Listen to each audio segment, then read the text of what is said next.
வணக்கம் நண்பா. நிறைய பேர் எதிர்பார்த்தது என்ன, ஷிஃப்ட் கார் வந்து ஒரு 40 கிலோமீட்டர் வரைக்கும் மைலேஜ் கொடுக்குற மாதிரி பெட்ரோல்லே கொண்டு வர போகிறாங்க, ஹைப்ரிட்டில் கொண்டு வராங்க அப்படிங்கிற மாதிரி சில ரூமர்ஸ் வந்து கிளம்பி இருந்துச்சு. பட் ஷிஃப்ட் கார் நம்ம மார்க்கெட்டுக்கு வரும்போது என்ன பண்ணாங்க, பெட்ரோல் ஆப்ஷனில் மைல்டு ஹைப்ரிட் தான் கொண்டு வந்தாங்க.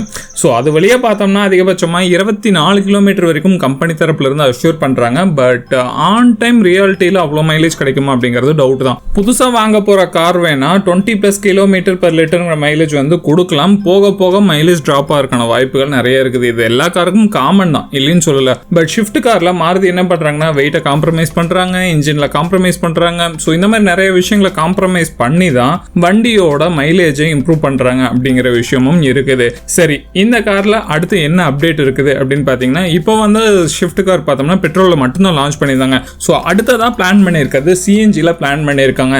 சிஎன்ஜிக்கு அதிகபட்சமாக 32 கிலோமீட்டர் per kg அப்படிங்கிற மாதிரி மைலேஜை வந்து கொண்டு வரதுக்கு மாருதி கம்பெனி பிளான் பண்ணியிருக்காங்க.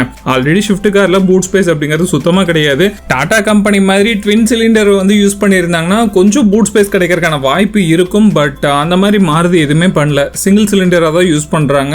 ஸோ இந்த சிலிண்டர் வைக்கிறதுனால, சிஎன்ஜி சிலிண்டர் வைக்கிறதுனால ஸ்பேஸ் அப்படியே பார்த்தோம்னா போகுது. ஸோ ஷிஃப்ட் காரில் உங்களுக்கு மைலேஜ் வேணும்னு எதிர்பார்த்தீங்கன்னா பூட் ஸ்பேஸ் கிடைக்கிறதுக்கான வாய்ப்புகள் சுத்தமாக இல்லை. ஸோ சிஎன்ஜியில் லான்ச் பண்ணுறதுக்கு பிளான் பண்ணியிருக்காங்க. 32 கிலோமீட்டர் வரைக்கும் மைலேஜ் கொடுக்கக்கூடியதை இதை டெவலப் பண்ணி மார்க்கெட்டுக்கு கொண்டு வரும்போது இன்னுமே டீசென்டான சேல் போகும் அப்படிங்கிறதுல எந்த ஒரு மாற்று கருத்தும் இல்லை. ஏன்னா இந்தியா அப்படிங்கிற நாடு பார்த்தீங்கன்னா முழுக்க கார் அப்படின்னு சொல்லி எடுத்தோம்னா லக்ஸுரி அப்படிங்கிற திங்கில் வாங்குறீங்க நிறைய பேர் இருந்தாலுமே மைலேஜ் மெயின்டெனன்ஸ் அப்படின்னு சொல்லி பார்க்குற பர்சன்ஸ் தான் அதிகமாக இருக்கிறாங்க. ஸோ அவங்கள தான் மாருதி வந்து டார்கெட் பண்ணுறாங்க. அதனால தான் ஸ்டில் இன்னும் சேல்ஸில் ஃபர்ஸ்ட்டாக இருக்காங்க. ஸோ இதை பற்றி நீங்கள் என்ன நினைக்கிறீங்க அப்படிங்கிறத கமெண்ட் பண்ணுங்கள். அடுத்த வீடியோவில் பார்க்கலாம்.